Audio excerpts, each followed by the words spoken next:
Olá, senhores. Vamos à distância mesmo dar prosseguimento no que onde nós paramos aí, certo? Eu vou iniciar o módulo 2 novamente, tá? Porque, pelo que eu me lembro, a gente não chegou a finalizar. Faltou falar, acho que de unidade, medida, equação e resolver os exercícios, né? Então vamos dar uma resumida já no começo, tá? Vamos dar início à introdução à cinemática, olha lá. Então a primeira coisa que nós vamos analisar é o referencial. Estão lembrados que nós chegamos a falar de referencial? Vai precisar referencial para a gente poder entender primeiro o que é movimento ou repouso. Como falar se um corpo está em movimento ou repouso em relação ao outro, né? Podemos analisar de forma bem simples e rápida que um corpo está em movimento em relação a outro corpo quando a distância entre eles varia. Se estiver variando a distância aumenta ou diminui entre dois corpos, é porque um está em movimento em relação ao outro. Simples assim. Caso contrário, permanecendo constante a distância entre os corpos, podemos afirmar então que estão em repouso um em relação ao outro. Então, quando a distância não se altera, é porque um está parado em relação ao outro, mesmo que os dois estejam se movimentando em relação a um outro referencial. Mas se isso ocorrer, é porque eles se movimentam com a mesma velocidade, na mesma direção e no mesmo sentido. Caso particular. Quando um corpo estiver fixo no centro do movimento circular, ou seja, raio constante, né, de outro corpo, apesar da distância não variar entre eles, podemos afirmar que eles estão em movimento um em relação ao outro. Então a gente chegou a fazer esse exemplo na lousa, lembra? Um corpo parado e um outro girando ao redor dele, apesar da distância não se alterar, a gente fala que um corpo está em movimento em relação ao outro. Então esse caso particular quebra a regra citada acima, tá? Mas fora esse caso, em todos os outros casos a gente pode considerar dessa forma. Referencial também é importante para a gente analisar o que é ponto material ou corpo extenso. Definição de ponto material e de corpo extenso é: um corpo é dito ponto material quando suas dimensões são desprezíveis em relação ao referencial. Por exemplo, um carro viajando em uma estrada. Pensa no tamanho do carro, 4 metros. Pensa numa estrada, 100, 200, 300 quilômetros. O tamanho do carro é desprezível. A gente vai calcular aí velocidade, espaço, quanto tempo demora a viagem e não vamos ter que nos preocupar com a dimensão do carro. Portanto, trata-se de um ponto material. No caso de suas dimensões serem consideradas por serem compatíveis ou comparáveis às dimensões do referencial, então ele será chamado de corpo extenso, né? Por exemplo, um carro ultrapassando um caminhão. O caminhão é maior que o carro, mas o caminhão tem lá seus 25, 30 metros. O carro tem 4. 4 perto de 20, 25, 30 metros não é uma medida desprezível, certo? Então a gente passa a considerar as dimensões do carro e, nesse caso, trata-se de um corpo extenso. Fechou? E como eu falo para vocês, normalmente onde o vestibular pega vocês um pouquinho é quando fala referencial relacionado à trajetória. Então, primeira regra, vocês nunca vão poder dizer a trajetória de um corpo se não for te fornecido o referencial. Coloquei aí, ó. Nunca poderemos afirmar a trajetória de um corpo na situação em que o referencial não é apresentado. Se você não tem o referencial, você não tem como afirmar a trajetória do corpo, certo? Portanto, a trajetória de um corpo também depende do referencial. Exemplo, um vídeo que eu vou passar para vocês agora. Olha só. Esse vídeo é do professor Paulo Vicente, do canal Física Interativa. Quem quiser acessar, fique à vontade. Olha lá. Ele tem um aviãozinho, um carro, e esse avião solta um pacote que passa próximo ao carro. Perceba que o avião e o carro, eles partem na mesma direção, no mesmo sentido e com a mesma velocidade. E agora ele coloca a mesma imagem, só que com as fotos. Para você que está parado aí na frente da tela, a trajetória da bolinha não é um arco de parábola? Olha a sombra, as fotos da bolinha ali para nós, certo? Então perceba que para você, para casa, quem está parado em relação ao solo, a trajetória da bolinha é um arco de parábola.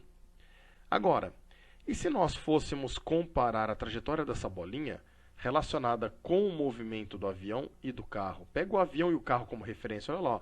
Não existe uma reta ligando os dois? Olha só, para os dois, a sensação que dá a bolinha é que a bolinha está vindo num segmento de reta vertical. Então percebe que a trajetória também depende do referencial para nós. Bom, vamos ver agora a diferença entre distância percorrida e deslocamento escalar. Então olha só, distância percorrida que a gente chama por Dzinho, trata-se de uma grandeza escalar. É a soma de todos os seus deslocamentos, sempre em módulo. Aqui não tem sinal, ele pode estar indo ou voltando contra a trajetória. O teu deslocamento, a distância, né, é sempre positiva para nós, tudo bem? Distância é do nosso dia a dia.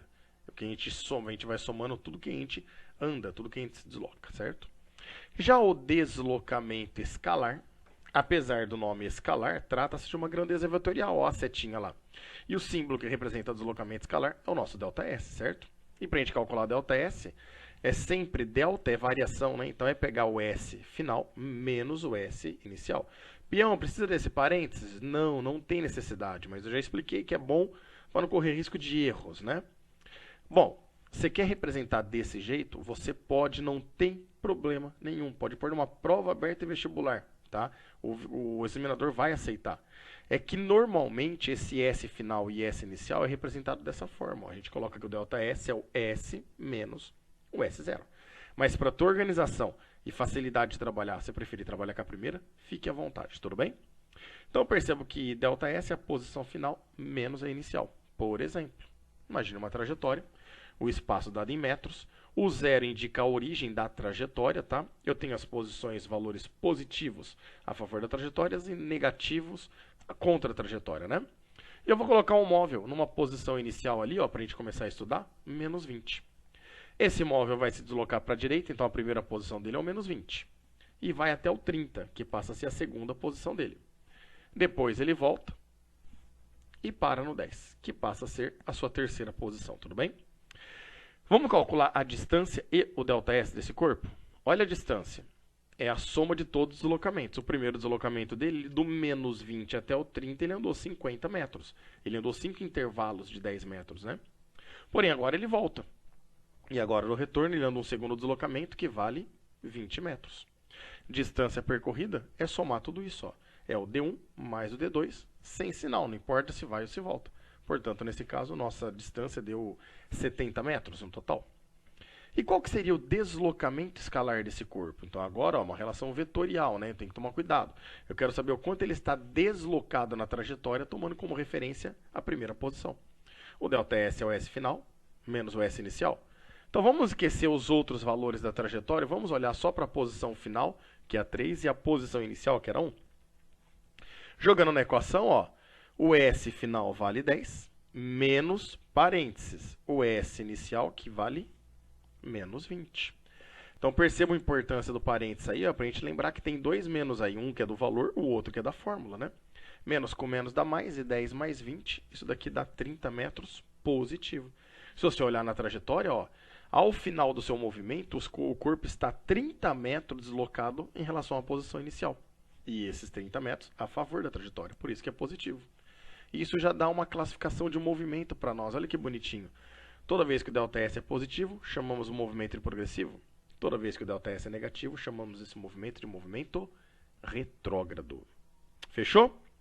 E não esquecer, uma dicasinha. Lembre-se, quando não houver inversão no sentido de movimento, no nosso caso teve, né?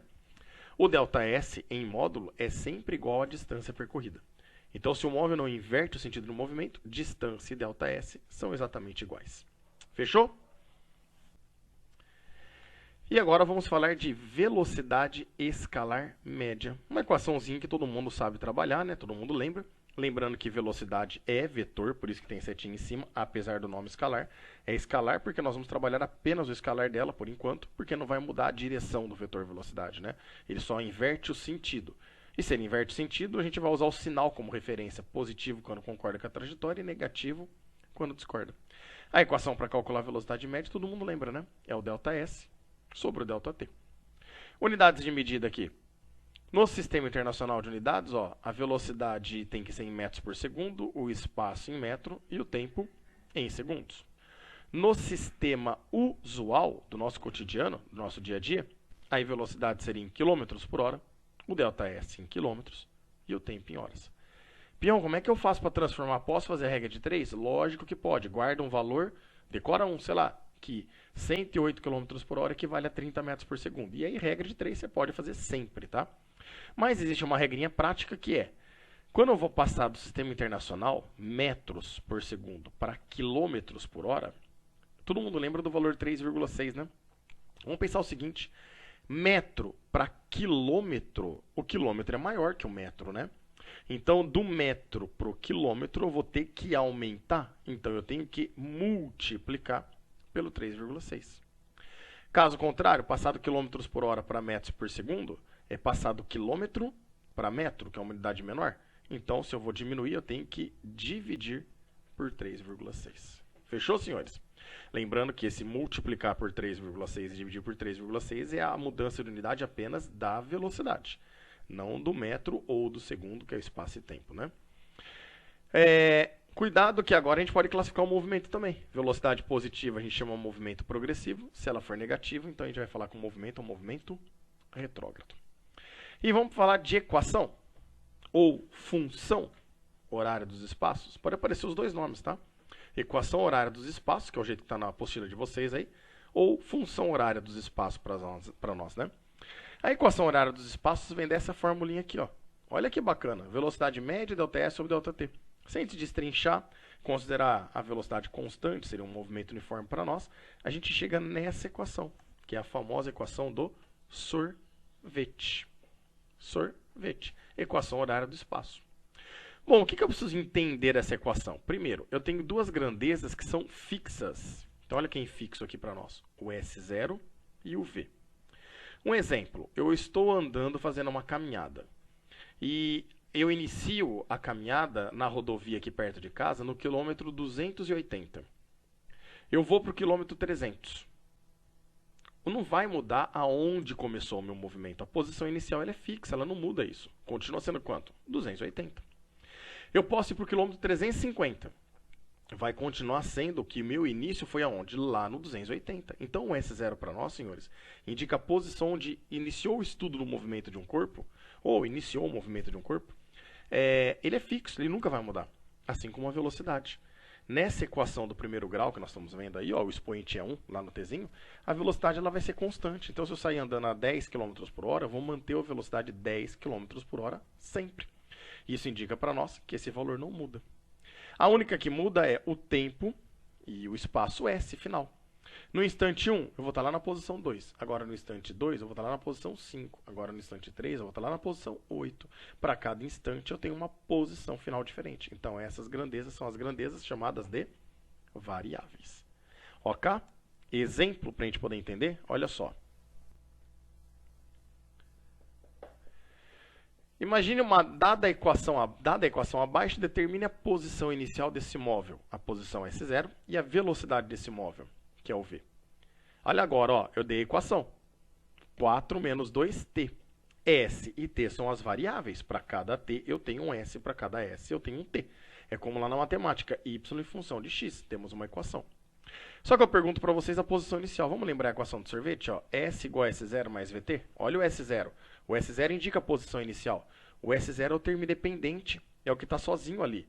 Então, olha na equação. O cara que está sozinho é o 4. Portanto, ele indica para nós a posição inicial. A posição inicial do estudo do movimento era no 4 metros, lá na trajetória. E a velocidade? A velocidade é o carinha que multiplica o t. Então, olha na equação. Quem que está multiplicando o t para nós? O 2 ou o menos 2? Lembra que tem sinal ali, hein? Então, a velocidade vale menos 2 metros por segundo. Ué, peão, o que esse menos indica? Indica que ele está no sentido contrário da trajetória. É o chamado movimento retrógrado. Fechou? É dessa forma que a gente tira os dados da equação.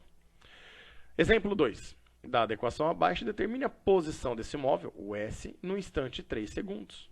Gente, acabou. Você tem uma equação S em função de t, olha lá. No lugar daquele tzinho, eu vou jogar o instante que eu quero, 3 segundos. Então, vai ficar 2 vezes 3, que é 6. 4 menos 6. A gente chega que o S vale menos 2 metros. Significa que no instante 3, ele está na posição menos 2. Fechou, meninos? Um grande abraço a todos e logo nos vemos.